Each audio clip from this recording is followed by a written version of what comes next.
Alors, comment expliquer, donc, à moins de 2 semaines de cette rentrée scolaire, que les enseignants soient autant dans le flou, aussi désemparés?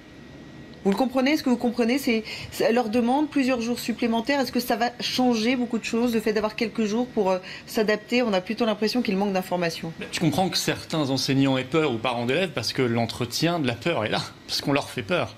Qui leur fait peur? Le gouvernement. Par ses propos totalement alarmistes.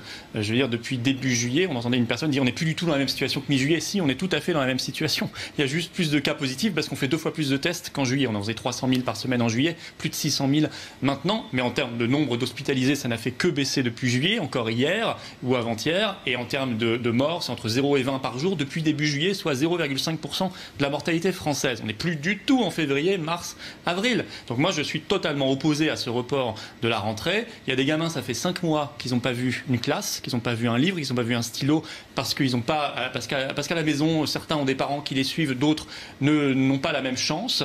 Et donc ça crée des inégalités de plus en plus fortes entre certaines familles, certains enfants.